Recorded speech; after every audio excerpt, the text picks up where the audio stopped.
John Lynch said something recently that was interesting. He was asked about by Matt Mayoko what the goals were for 2025. And he was like, every team's goal is to win a Super Bowl and every team's disappointed when they don't. But, you got to remember, having said that, we're young. We're really young. We had to go young. We had to go cheap. We're going to take our lumps. We're going to make some mistakes. We're going to learn from them. And, when that process is over with, watch out. How do you feel about that? It's ominous. It's an ominous quote because you can. It's almost like saying, "Hey, judge us on a curve. Don't judge us too harshly. Judge us with a curve and acknowledge that we're all kind of inexperienced." I mean, the 49ers, yes, they have a young defense. Who knows? C.J. West, Alfred Collins, Mikael Williams, Nick Martin, Upton Stout. Marquise Siegel. They may all wind up starting at some point this year on the defense, which would be a ridiculous amount of youth on your defense. But at the same time, you've got this core of a team that has Bosa in his prime. He's not going to be better in 2 years than he is now. Neither's Fred, neither's Kittle, neither's Trent. They're all borderline Hall of Fame players who are probably in the twilight of their career. And you're going to, in the midst of that, you're going to have the most cap room of any team in the league, unspent cap space, when you have other needs. So, it's like, what's going on here? What's the plan? Why in your go year would you not, look to roll over your cap? What's the goal here? Is the goal to win a Super Bowl, or is the goal to compete in all these soccer leagues they're in and just compete in the NFL and not really win? Because right now it looks like they're competing, but they're also have an arm tied behind their back because they've got so much money that they look like they're intent on rolling over to next year's cap. So what is this about? What's the goal? Is the goal to, compete and save Jed money, or is the goal to get that 6 Lombardi? Prize Picks will give you $50 when you play your first $5 lineup. Win or lose, you'll get $50 for playing. Use promo code COHN, COHN, and download the app now. Well put. My question to you is, do you think they're putting this arm behind their back? Do you think this is Lynch's idea? You think Lynch approached Kyle and was like, look, this is how we're going to win number 6. Cheaper, younger, lumps. Or do you think they had to sit down with Jed York and maybe John and Denise, and they said, look, guys, here's how we're doing it this year. Make it work. What do you think? Oh, I totally think the Yorks dictated the budget to Lynch and Shanahan. I absolutely do. I don't know why, other than their soccer teams and fiscal prudence and all these different things. The NFL cuts these teams a massive check. So the revenue sharing check covers everything, pretty much everything. So they're not really spending a lot of their own money, period. But so I don't necessarily understand the passion for fiscal prudence. But this thing can also get away from you on the other side, where you can start hemorrhaging money, even with the revenue, the revenue gain that you get from the general fund. So I don't think it's about Lynch. I don't think it's about Shanahan. I think it's about the owners dictating to them, hey, you spent $20 million of our money on Javon Hargrave. You spent a lot of money on some really questionable things. We're going to have a belt tightening here.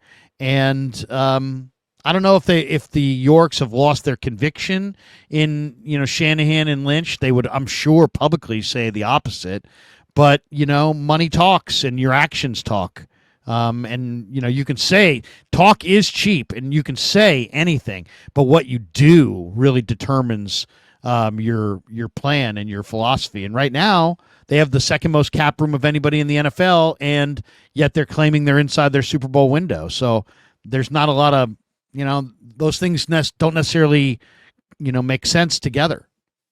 And it's like, some people would say, well, hold on, the Niners are spending a lot of money this offseason, Brock, Fred, Kittle, and that's true. But we're talking about like spending money on outside free agents to make the team better, to put the team over the top. And this is things that they did in the past. They brought in all kind of veterans the last few years to put the team over the top. And maybe the owners feel like, we didn't really get a very good return on investment on any of those guys. So money better spent would be, on Leeds, because if we invest a lot of money in players there, then they stay in the English Premier League. We make all kind of money and our portfolio goes up. Maybe they just feel like there's a better investment opportunity putting cash over there. I just think it's a bad look for Jed York, who's for years said that the only difference between him and his uncle Eddie is the fact that Eddie didn't really have to worry about a salary cap and Jed does.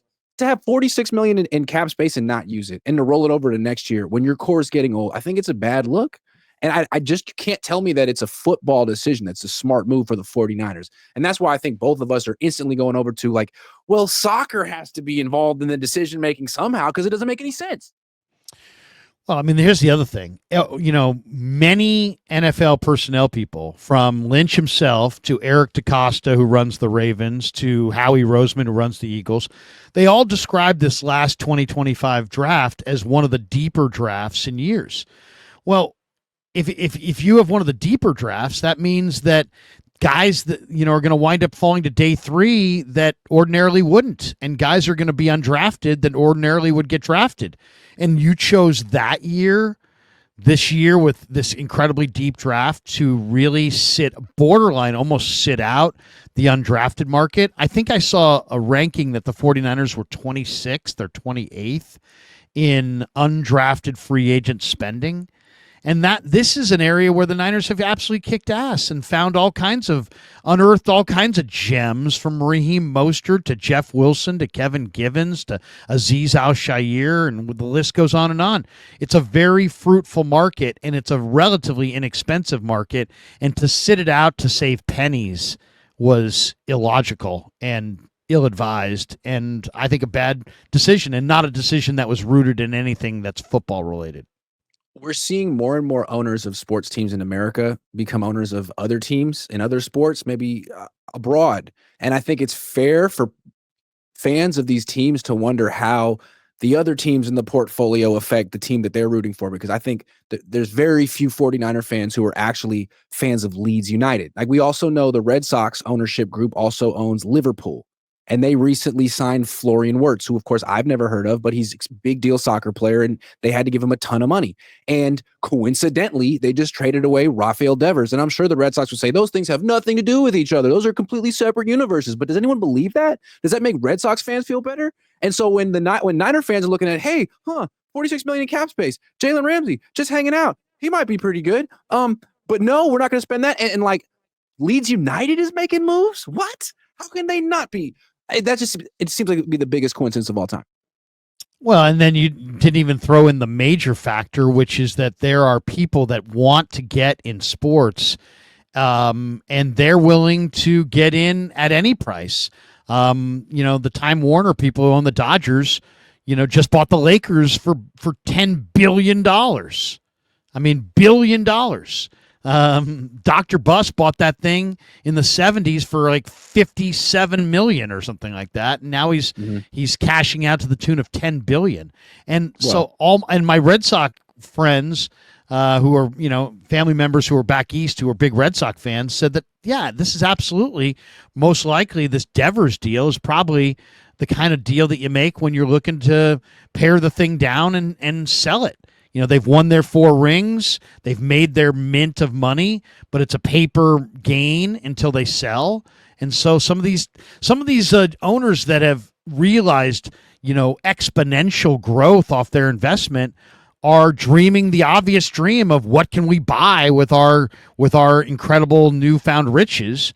And so I think you are going to see a lot of the bigger name teams, not necessarily the Niners per se, but it could be. But I think you're going to see some high profile franchise sales here off the heels of the Dodgers sale.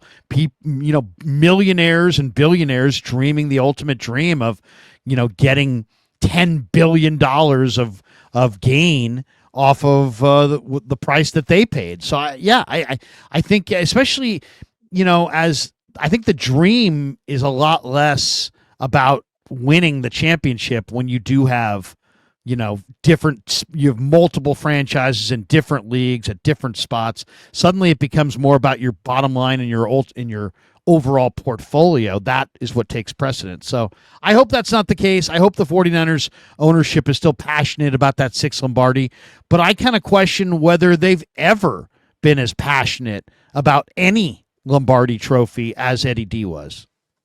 You just got me so excited for the future, because I feel like you just brought up that I don't even know if you meant to do it, but there's a possibility. Look at all these teams that are selling. The Lakers sold. Like, are we sure the 49ers won't sell at some point in the future? They just sold 6.2% of the team. They're heavily invested in soccer, which is a bigger sport globally than football. It's not even close. I mean, where's the growth over the next 10 to 15, 20 years? American football or European? They know it. Maybe they feel like they've tapped out, American football and what the 49ers can be. Sell it now, get $9 billion, and have nothing but growth and prosperity in the future in Europe. I don't know, maybe not, but makes you think. I don't know. They're really into soccer right now. Well, and then, quick, another thing, the other day calling soccer the greatest game, the world's greatest game. I was like, hold on, you can't favor one of your kids over the other. Go ahead. Well, I mean, soccer is the dream of soccer is dreamt by more people than the dream of football, because soccer, all it takes is a ball in an empty field. You don't even need to have a flat field. I mean, if you have absolutely nothing, you can still play soccer, where you can't play football if you have absolutely nothing. You have to have equipment, you have to have relative wealth, you have to have leagues, you have to have coaching. You have to have hella fucking people around that all play different positions and have different body types. Yeah. Right. But soccer is like, it's the international sport because of how accessible it is to every economic class. Mm-hmm. Mm-hmm.